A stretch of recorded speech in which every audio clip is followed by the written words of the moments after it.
Hey guys, welcome to MNMMPT Nati. Today's video is about some myths associated with your Nati Gujarati exam. But before I get started with this video, I want to share that if you're after your Nati coaching, whether it is Nati Punjabi, Hindi, or Gujarati, or if you're after your PT coaching for PT Academic or PT Core, then you can always get in touch with us using Facebook Messenger or Instagram. The link is in the description below, or you can simply search for us, which is M and MMPT Nati, and you'll find us. You can message us, you can discuss your doubts about your coaching, what help do you need, and we are more than happy to help you with that. But now, let's start with Nati Gujarati, 5 most common myths that I have come across, and I want to share it with all of you so that you have a very clear understanding of what is right and what is wrong. હવે આ video છે નાટી ગુજરાતી વિશે, એટલે આપણે ગુજરાતીમાં વાત કરીએ, બરાબર? તો સૌથી પહેલી વસ્તુ જે આજકાલ બહુ જ બાર ફેમસ થઈ ગઈ છે અને એ છે કે ભાઈ નાટી ઇઝ નો લોંગર વેલિડ, તો અમે આપીએ કે ના આપીએ. આઈ હોપ તમને હવે ક્લિયર હશે કે નાટીએ પોતે બી જાહેર કરી દીધું છે, ઇમિગ્રેશને બી જાહેર કરી દીધું છે, ધ પોઈન્ટ સિસ્ટમ બી જે બહાર આવી છે એનાથી બી ખબર પડી ગઈ છે કે નાટી ક્યાંય જતું નથી. નાટી વેરી વેલ છે, વેલિડ છે. તમે એની એક્ઝામ આપશો તો એનો સ્કોર 5 વર્ષ સુધી વેલિડ છે.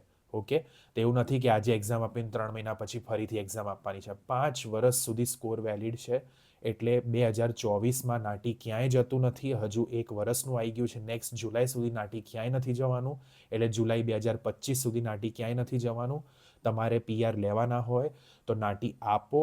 નાટી આપીને એને ક્લિયર કરો, અને કોચિંગની જરૂર હોય, હેલ્પ જોઈતી હોય તો અમને કોન્ટેક્ટ કરો. સેલ્ફ પ્રિપેર કરવામાં કંઈ વાંધો નથી, પણ મેં જે મારા એક્સપિરિયન્સ પર જોયું છે, મોસ્ટલી સેલ્ફ પ્રિપેરમાં લોકો સક્સેસફુલ નથી થતા. આ મારો એક્સપિરિયન્સ છે, મને ખબર છે ઘણા બધા સ્ટુડન્ટ્સ અગ્રી નહીં કરે, વિચ ઇઝ ફેર ઇનફ. પણ હું મારો એક્સપિરિયન્સ એટલે શેર કરું છું કારણ કે એક્ઝામ ડિફિકલ્ટ છે. Let's admit it, it's not straightforward, એટલી ઇઝી નથી. 20-25 મિનિટ એક્ઝામના $814 લેતા હોય ને તો એક્ઝામમાં કંઈક હોય, ખબર પડી? એટલે એવું નથી કે ખાલી ત્યાં બેસીને આપણે ગુજરાતી શબ્દ બોલવાના છે એટલે આપણને આવડી જશે, એવું ના હોય. ટ્રાય કરો એકાદી, તમે એકાદા સેશનમાં જ્યારે આવો ને તો એ વખતે બોલવાનું ટ્રાય કરે અને જુઓ કે બીજા સ્ટુડન્ટ્સ જે ક્લાસ લગાવે છે એ કેવું બોલે છે ને હું મારો પહેલા સેશનમાં કેવું બોલું છું. પછી તમને આઈડિયા આવશે કે કેટલો ગેપ છે જે તમારે બ્રિજ કરવાનો છે, રાઈટ? સો વેરી વેલ વેલિડ છે. પ્રિપેર કરો, એટલીસ્ટ મહિનાની તૈયારી કરો, અને તમારા 5 પોઈન્ટ તમારા પરમનન્ટ રેસિડેન્સી માટે લો. કારણ કે મહિનાથી ઓછી તૈયારી તો હું સહેજ બી રેકમેન્ડ નથી કરતો. મારા દરેક સ્ટુડન્ટ જે ક્લાસમાં આવે છે હું એમને કહું છું કે મહિનાના ક્લાસીસ કરો, પ્રેક્ટિસ કરો, જે સ્ટડી પ્લાન આપું છું, જે મટીરિયલ આપું છું એને ફોલો કરો, અને એના પછી એ મારાથી રોજ every single day 7 days a week feedback લો. તો જ તમને મેળ પડશે આ એક્ઝામ ક્લિયર કરવાનું, અધરવાઇઝ મેળ નહીં પડે, બરાબર? નેક્સ્ટ વસ્તુ, વર્ડ બાય વર્ડ ટ્રાન્સલેશન. આ તો બહુ જ ફેમસ છે. મેં ઘણીવાર લોકોને જોયા છે કે જ્યારે એ લોકો સ્પેશિયલી ઇંગ્લિશ સેગમેન્ટ સાંભળશે ને તો સાંભળ્યા પછી કેવું કરશે, વર્ડ ટુ વર્ડ એનું ગુજરાતી કરવા જશે. હું દરેક વખતે મારા સ્ટુડન્ટ્સને કહું છું કે ઇંગ્લિશ અને ગુજરાતી બંને બહુ અલગ અલગ ભાષાઓ છે. તો આપણે જે રીતે અંગ્રેજી બોલીએ છીએ એ રીતે આપણે ગુજરાતી ના બોલી શકીએ. બંનેને બોલવાની જે રીત છે એ ખૂબ જ અલગ છે. જેમ કે ફોર એક્ઝામ્પલ હું અહીંયા લખું કે ભાઈ આઈ કેન નોટ એગ્રી મોર, બરાબર? હવે અમુક લોકો શું કરશે, એક એક વર્ડનો ગુજરાતી કરવા જશે કે ભાઈ હું નથી સહેમત છું તમારાથી વધારે. એવું ના હોય. આ સેન્ટેન્સનો, આ વાક્યનો મિનિંગ સમજો, એનો મતલબ સમજવાનો પ્રયત્ન કરો કે ભાઈ આ કહેવા શું માગે છે. અંગ્રેજી બોલવાની રીત બહુ અલગ છે. અમુક વખતે આપણે બહુ ફેન્સી રીતે બોલીએ છીએ. આનો મતલબ છે કે ભાઈ હું સંમત છું તમારી વાતથી. તો આપણે મિનિંગ સમજવાનું છે અને મિનિંગ ડિલિવર કરવાનું છે. વર્ડ બાય વર્ડ ટ્રાન્સલેટ નથી કરવાનું. જ્યારે તમે વર્ડ ટુ વર્ડ ટ્રાન્સલેટ કરશો ને ત્યારે તમને બહુ જ ડિફિકલ્ટ લાગશે આન્સર આપવામાં, બરાબર? નેક્સ્ટ વસ્તુ જે છે એ છે કે ભાઈ મેં એક્ઝામ આપી, મને એમ કે ચલો ફર્સ્ટ, મને એમ કે હું તો ક્લિયર કરી લઈશ સેલ્ફ પ્રિપેરેશન કરીને, અને ફર્સ્ટ અટેમ્પમાં મેં સેલ્ફ પ્રિપેર કરીને એક્ઝામ આપી અને હું ફેલ થઈ ગયો. જે ઘણા સ્ટુડન્ટ્સ કરે છે, અને અમારી પાસે ઘણી બધી ઇન્ક્વાયરીઝ એવરી ડે બેસિસ પર આવે છે કે મેં સેલ્ફ પ્રિપેર કર્યું, મેં એક્ઝામ આપી નાટી ગુજરાતીની, હું ફેલ થઈ ગયો છું, પણ હવે મારે સેલ્ફ પ્રિપેર નથી કરવું, મને એક્ઝામ ક્લિયર કરાવડાવો, તમે જેમ કહેશો એમ અમે કરીશું. કારણ કે હવે એકવાર ઠોકર પડી ગઈ એટલે હવે જેમ કહેશો એમ કરીશું આવી ગયું છે, આપણું એટીટ્યૂડ ચેન્જ થઈ ગયો છે, વિચ ઇઝ ફેર ઇનફ. પણ પૈસા બગડ્યા, ટાઈમ બગડ્યા, એ અલગ. તો હવે કેવું હોય કે લોકો એવું પૂછે છે, લોકોને એવી ગલતફહેમી છે કે ભાઈ આપણે એકવાર નપાસ થઈ ગયા તો હવે આપણે બીજી વાર આપીશું તો બી નપાસ જ થઈશું, કારણ કે નાટીના સિસ્ટમમાં રેકોર્ડમાં આવી ગયું કે ભાઈ આ વ્યક્તિ એક્ઝામ આપેલી નપાસ થયેલા. એવું કશું હોતું નથી. મારી પાસે અઢળક એક્ઝામ્પલ્સ છે જ્યાં સ્ટુડન્ટ સેલ્ફ પ્રિપેર કરતા હતા, એક્ઝામ આપી ફેલ થયા, પછી આયા કોચિંગ લેવા, કોચિંગ લીધી, પ્રોપર પાસ થયા છે એમના very first attempt after coaching. એવું કોઈ જ રેકોર્ડ નથી સેવ થતું. કોઈની પાસે એટલો ટાઈમ નથી કે તમારા જૂના રેકોર્ડ્સ ચેક કરે, જૂના આન્સર્સ ચેક કરે. તમે એક્ઝામમાં કેવું પરફોર્મ કર્યું એના બેસિસ પર તમારું રિઝલ્ટ આવશે. બરાબર? એટલે પાસ્ટ રેકોર્ડના દમ પર તમે તમારી કરંટ એક્ઝામને રિલેટ ના કરતા, એ ભૂલ ના કરશો. અને જે લોકો આવી બધી વાતો કરે છે એમનાથી થોડા દૂર રહો when it comes to નાટી Gujarati. બરાબર? નેક્સ્ટ વસ્તુ જે ઘણા લોકોને મિથ છે કે ભાઈ મારા ભાઈબંધે તો 2 દિવસમાં તૈયારી કરી, તમે કેમ મહિનાની તૈયારી સજેસ્ટ કરો છો? મહિનો તો બહુ વધારે છે, મારી એક્ઝામ અઠવાડિયા પછી છે, હું તૈયારી હવે ચાલુ કરીશ. પહેલી વસ્તુ, કહેતા થોડું આમ થોડી તકલીફ થાય છે, પણ સચ્ચાઈ કહું છું.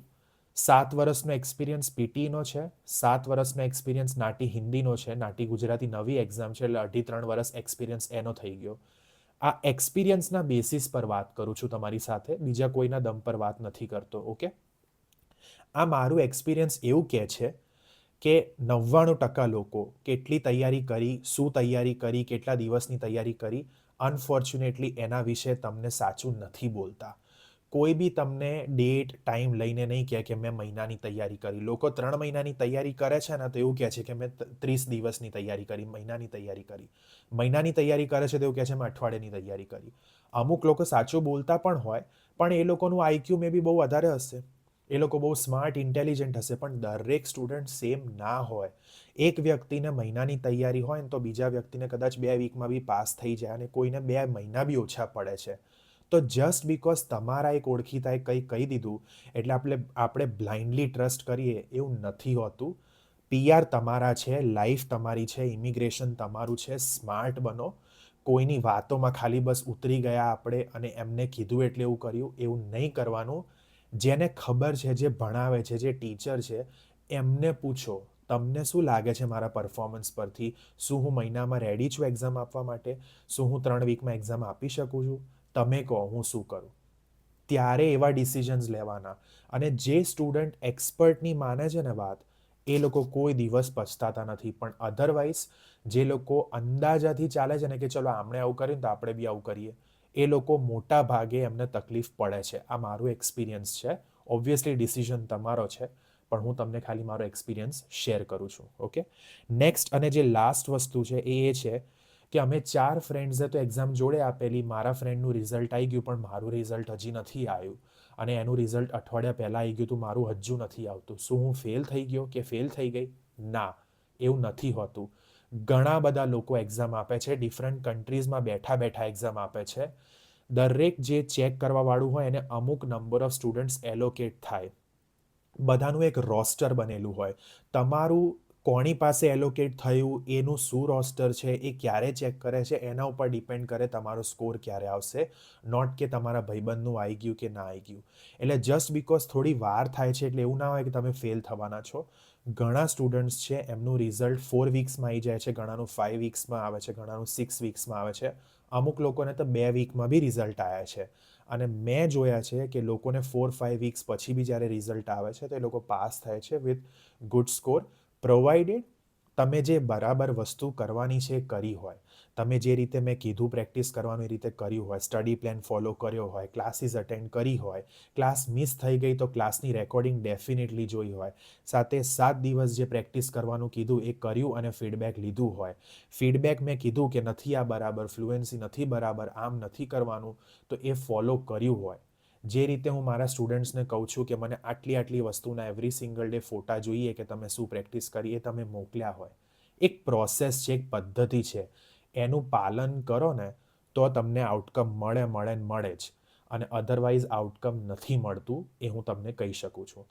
સો તમારે કોઈ પણ ડાઉટ્સ હોય નાટી ગુજરાતી વિશે, you can always get in touch with me, you can always talk to me, and I am more than happy to help you.